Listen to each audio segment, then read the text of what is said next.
Hey there, everyone. Welcome to the Bird's Nest Podcast. I'm Joe Donahue. Thank you so much for joining us. I hope you're having a great summer, a great Eagles offseason. We are using this time to capitalize on the fact that there is actually some things going on in the Olympics. We had an IOC session occur in Lausanne, Switzerland. We've got a number of things that are happening on the front in LA28, and there's been a lot of movement in the Olympics. So I'm going to take a few moments here today. We'll talk about some of the biggest things that are coming down the pipeline. And that starts with two things that are happening as it relates to LA28. And the first thing that's happening is the fact that there is an ongoing registration for Drop 2 of tickets. Now, Drop 1 definitely had some controversy surrounding it with the fact that there were certain tickets that were or were not available. There are going to be a lot of tickets that are available at that low price point of $28, which is going to be the baseline entry level. But what LA28 is doing is they're staggering the release of those tickets. And they're doing that so that multiple groups of people can get the opportunity to buy tickets to the games, to whatever events that they would like to participate in. And that is something to be admired, right? Like, you have these various different drops that are going to occur between now and 2028. And while, yes, certainly it can be a challenge for people who are going in, I know I jumped in that first drop and pretty much was told that there were no $28 tickets available. That doesn't mean that those tickets are not coming down the pipeline soon. So that's something that the LA28 team is working very closely with the US Olympic and Paralympic Committee on. Earlier this year, I had the chance to catch up with the USOPC leadership, and they offered these thoughts when it came to the ticket drops. People know they're in the process right now of their first ticket sales draw, if you will. And there was a registration process over a month. They had a tremendous number of registrations. They've shared with us the number, which they haven't shared publicly, but it's incredibly impressive. And they've been selling tickets at a remarkable rate. I would also say they've taken great efforts to make sure that tickets are available at all prices. Over 1 million tickets will be priced at $28 per seat. So we were quite encouraged to hear from them and quite confident in the direction of LA28 from an operational standpoint. The ticket prices, there are clearly some tickets which are high priced, but they've made a great effort to have low price tickets. They'll have 1 million tickets priced at $28 and $28 tickets for all medal events. So I know they're thinking very seriously about how to manage the ticket activity so that it satisfies everybody, and that that's on their mind. Again, the USOPC is very hands-on when it comes to working in close collaboration with the LA28 team and working to try to enhance future experiences of the games. In particular, the US Olympic and Paralympic Committee has the responsibility of putting together Team USA and putting together the athletes that are going to represent this country when this country competes on its home turf, which is always something super exciting to see. We saw that in the FIFA World Cup over the course of this summer, just how electric the entire country was surrounding USA Soccer. And this is definitely something that the USOPC hopes to ride, and they hope to grow in terms of the enthusiasm of Team USA. And they also hope to expand on a few things, especially as they learned with Milano Cortina. They always try to learn something from the games. And Sarah Hirschland in particular, who's the CEO of the US Olympic and Paralympic Committee, offered these thoughts when it came to what the USOPC is learning about how Milano Cortina was executed, that they're hoping to bring to the LA28 games. Yeah, it's a great question, and I think there are learnings on a number of fronts, and I'll maybe just start with operationally, because of the dispersed nature of the games in Milan Cortina, our preparations and our logistical plan was distinct from anything we'd done before. And we learned a lot. We actually ended up partnering with other countries in ways that we had not done before, particularly as it related to health and medicine. And I think some of those logistical, I would say what were necessities, have become advantages that we'll deploy regardless of the footprint of games going forward. So I think there's some very practical, tactical, on-the-ground examples like that we walked away feeling really quite good about. I think we always tend to be very active in dialogue with the organizing committee as one of the larger delegations and one of the larger sort of footprints.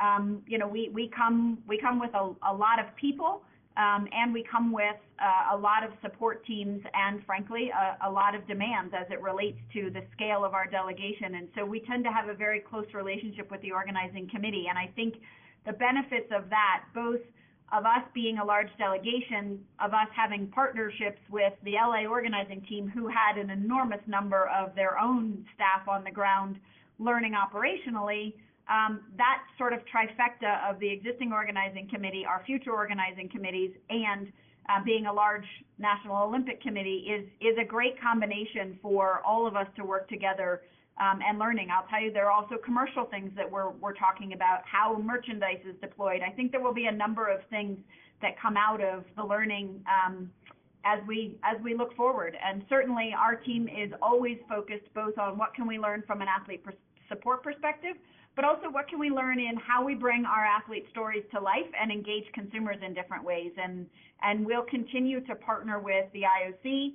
with our broadcast partners, and we share those learnings with other countries as well so that can deploy information and best practices around the world. Now, all of this is really, really important as we mark the 2-year milestone to the start of the LA28 Games this week. And that is even more poignant with the fact that on that anniversary, the LA28 Games officially opened applications for volunteer roles with the Games itself. Now, this is going to be specifically focused on the Olympic Games. The LA28 team is also hosting the Paralympic Games. More information about that will be available later on at LA28.org. But those applications for the Olympic Games were officially opened earlier this week, and the LA28 team is looking to recruit 60,000 people to support the Games. And this was something that was extraordinarily evident in Milano Cortina. We had a day of press conferences devoted specifically to the volunteers that made Milano Cortina possible. We learned certainly a lot about their experience when they addressed the media earlier in February. For me, it was something really natural. I wanted to volunteer because of the enthusiasm, something that has already been mentioned. Because when I was a kid, when I watched the Olympic Games on TV, I often had very strong feelings. And when I knew that my country was going to host the Games, I thought that was a chance to be seized. So I submitted my application, I applied immediately, and I already have a lot of experiences and anecdotes that I will cherish, because there's something that you cannot experience anywhere else. You have a unique opportunity to connect and meet people from Italy, from the entire world, people of different age, older, elderly people, and everyone has incredible experiences to share, to tell. And the shifts and the experience is very dynamic and enriching. So that brings us to the biggest thing that occurred in the Olympic movement over these last several months, and that is the IOC session in Lausanne, Switzerland. That occurred back in June, on June 24th and 25th, and there were plenty of things going on at that session, plenty of things discussed, because this session really was the culmination of, first of all, IOC President Kirsty Coventry's first year in office, and second of all, IOC President Kirsty Coventry's Fit for the Future campaign, which sought to position the Olympic movement for many more years to come. And there were a lot of things that were discussed as part of that consultative campaign that was really very far reaching. The media was even consulted, which was, for me at least, a little bit of a surprise seeing that invitation come in, that the Fit for the Future folks wanted to hear from the people who report on the games. And it was definitely unusual, but definitely welcome and typical of how President Coventry has been operating in this space. There have been a number of things that have come out over the course of this year that have talked about for the Fit in the Future campaign. Probably the thing that has been most well received by the Olympic community was the fact that there was now a $10,000 grant that's going to be available for all athletes, starting with athletes that competed in the Milano Cortina Games and going forward. And that is going to allow them to pursue some things when it comes to the on the field or on the court, or when it comes to athletic endeavors, or it can help set those athletes up for life after the sport. So that is definitely something that has been extraordinarily well received. Now, it came in the context of some out of context comments that President Coventry made in an address in New Zealand, where she was. Now, it came in some out of. Now, this announcement was made very shortly after some comments that she made to a reporter were. Now, this announcement by the IOC came very shortly after some comments that were made by IOC President Kirsty Coventry to a reporter in New Zealand with regard to whether or not athletes should be paid. She clarified after those comments were made that she was specifically referring to prize money, which has not been awarded by the Olympic movement in some time and still is not awarded under this grant. This grant is available for all athletes. It's going to amount to about $14 million when it comes to everything being said and done for the Milano Cortina Games. But Coventry had an opportunity to address those comments and the grant and how the two of them were related.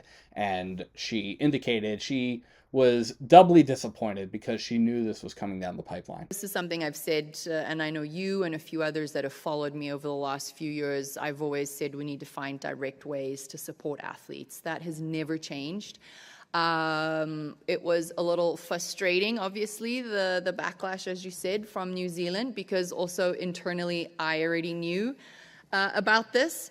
And it was like, oh, the timing is horrible. But it is what it is, right? I think that at the end of the day, we ask ourselves, is this the right thing to do? This is the right thing to do.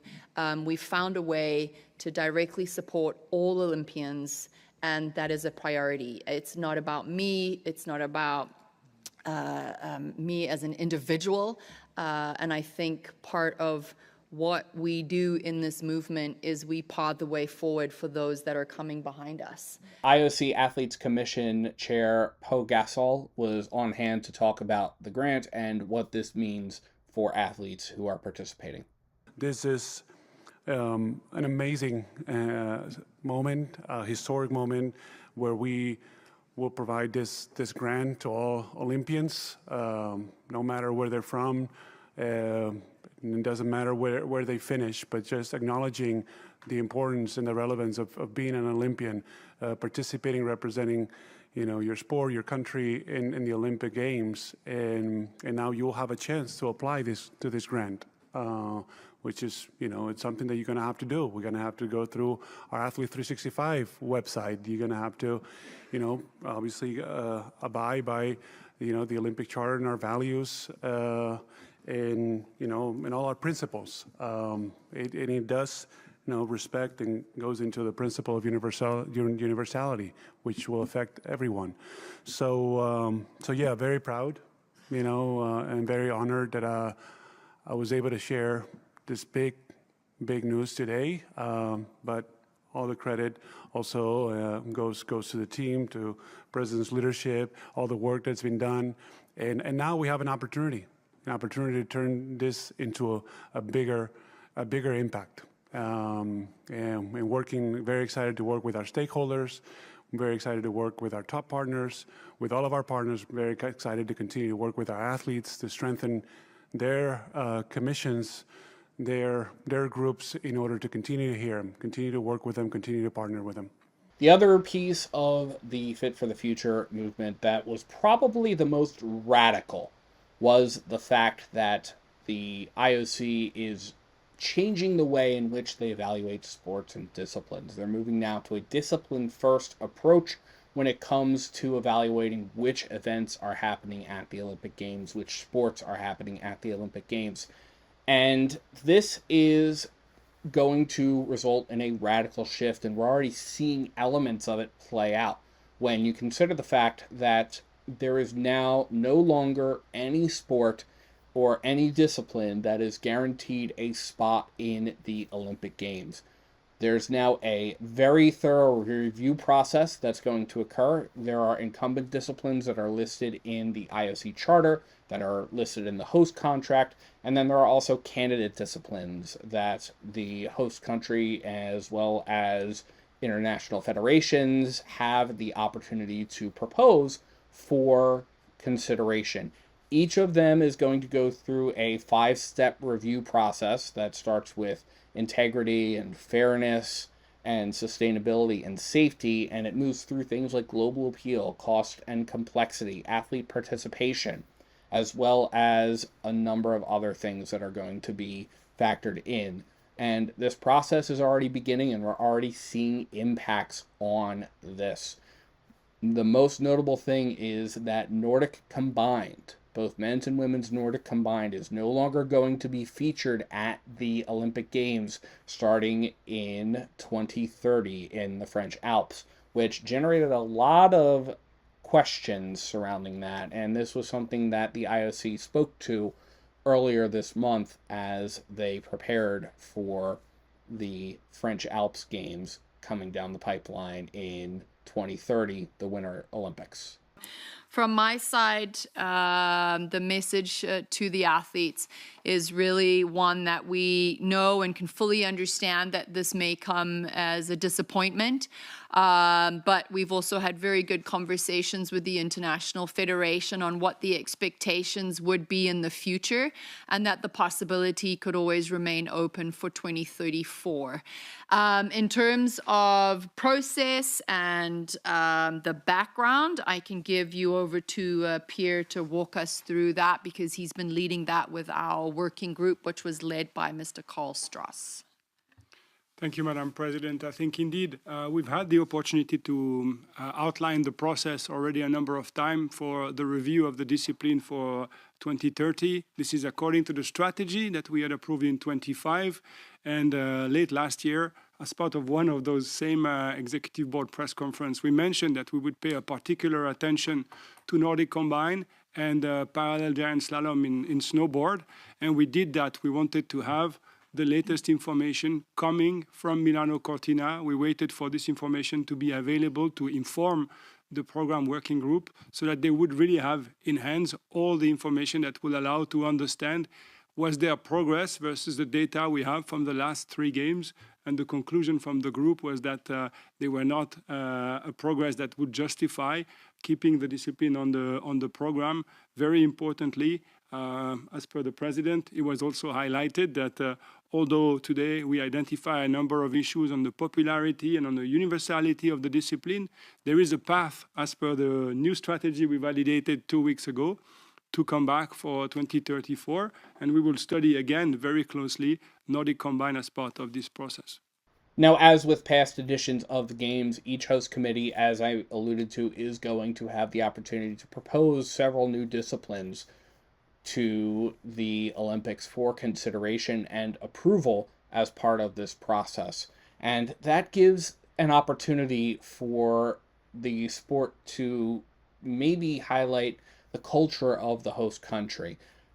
It's going to have to be weighed in the context of the global appeal of the sport, but this was something that I caught up with the chair of the working group for the Olympic Games as part of the Fit for the Future, Carl Strauss, earlier this year when we were getting ready for the session. And it is a very important point for us as well as IOC.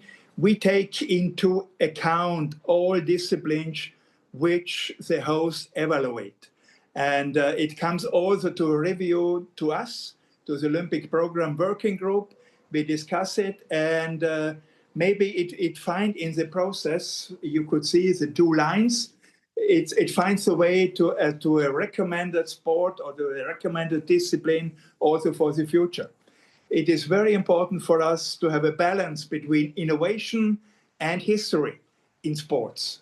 So this is a crucial point for us also in the selection process, and we will do it as good as we can with all the data we have become from the host, which we have from the official agencies or from different other sources.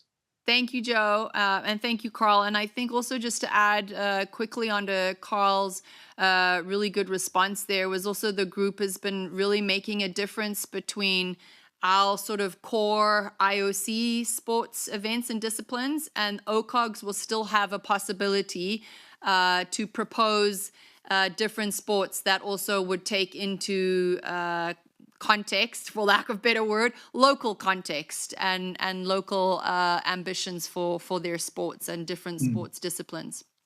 With the approval of the sports program for the French Alps in 2030, this also marks the first time in Winter Olympics history that the Games have had a gender equal status. The Olympics are going to be featuring 50% female athletes out of a total worldwide quota of 3,046 athletes.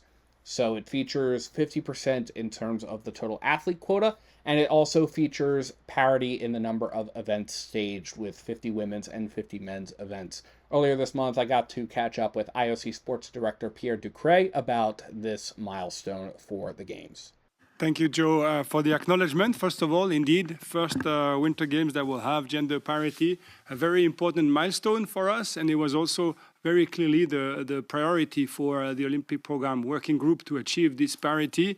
As you know, we had, I think, around 47% in Milano Cortina, so it did take a number of conversations, and those were very constructive with the International Federation, under the leadership, of course, of the Program Working Group, to try and find within each of the discipline a better balance. And you'll see in the press release that we have done that across two sports, which are now gender balanced. We have improved the balance across two other sports, and overall we're able to find the gender equity across the entire program.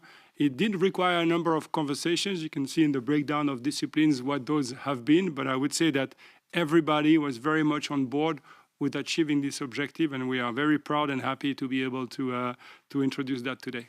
There's also been other news as it relates to the Olympic Games. A new phase for future Olympic hosts has been added. There's now going to be, in addition to the initial discussion as well as the targeted conversation, there's going to also be a strategic discussion, and the goal for that is to get the collaboration between the IOC and the host country started much earlier in the process so that the Games can benefit and the potential host city can benefit from learning about the needs of the Olympics, and the Olympics can learn how to best support a potential host city.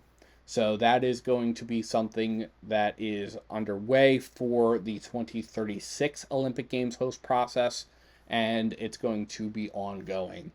This is not the first time that the host process has changed, and it's ultimately hopefully going to result in more prepared host cities as the Games come down the pipeline. There's also been a general sense over the course of these last several months that athletes should not be punished for the actions of their host countries. And this is something that I think here in the United States we're somewhat familiar with, because back in 1980 there was the Soviet-Afghan War.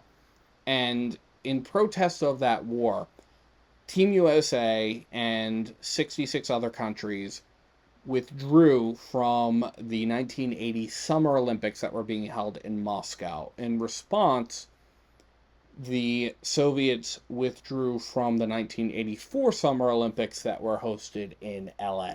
So there was a little bit of a spat there, but that had a much more detrimental impact on the athletes than anything else. And the IOC is trying to make sure that there is a spirit of not punishing athletes for the actions of their governments. And that has been something that's been on a lot of folks' minds, especially as it relates to the war in Ukraine. And certainly, regardless of how you feel about that war, one thing is very clear is that we need peace in that region. And the IOC has come out very strongly against the war in Ukraine, and this has been something that has been ongoing. The IOC suspended the Russian and Belarusian Olympic committees a few years ago, and they did so in response to the Russian and Belarusian Olympic committees' attempts to take over portions of the geography of that area that were under the control of the Ukrainian Olympic Committee. So the Russian and Belarusian Olympic committees were both suspended. Now, over the course of the next several years, there's been calls to reinstate both of those Olympic committees, and the IOC, over the course of the summer, did reinstate both of those committees. The IOC issued a statement condemning the war in Ukraine, but also lifted the suspension on Belarus completely, and provisionally lifted the suspension on the Russian Olympic Committee. That's not to say that Belarusian and Russian athletes have not been competing in the Games for the last several years. In fact, in Paris and in Milano Cortina, those two nations were represented by what are referred to as individual neutral athletes. So those athletes have been participating in the Games, but not under their national flag. The removal of the suspension allows them to participate in Olympic Games under the flag of their nations and allows Russia and Belarus to field a team, which is certainly going to be welcome news for athletes who have not been able to participate as individual neutral athletes, especially those athletes who compete in team sports, because that's been near impossible. There have been very few incidents with the athletes who have been participating as individual neutral athletes, according to the IOC. And that brings us to the conclusion of the first year of IOC President Kirsty Coventry, and it has been a very busy year. Through the recording of this episode, there have been 8 press conferences that President Coventry has been on. She's been very, very busy, and she's been very available to members of the media. And I had the chance to catch up with her during the IOC session in Lausanne regarding her situation over the course of this year and the things that excite her about seeing her Fit for the Future initiatives come to fruition. I think right now there's just a lot of excitement. We've been working really hard over the last year, and as you said, the collaboration and with being able to take time to really listen, and not just listen, but have open dialogue with all of our stakeholders in the Olympic movement has been really important. And I hope, like I said a little bit earlier, I hope everyone can see a bit of their feedback in the strategic frameworks that we've all agreed to today. And again, I think, still a little bit on the high of the excitement right now. But very quickly will come the realization of implementation and working and keeping the speed at which we have done things over this year up, and looking forward to doing that. But as always, let me know what you think in the comments below. What are your thoughts about all things going on in the Olympics?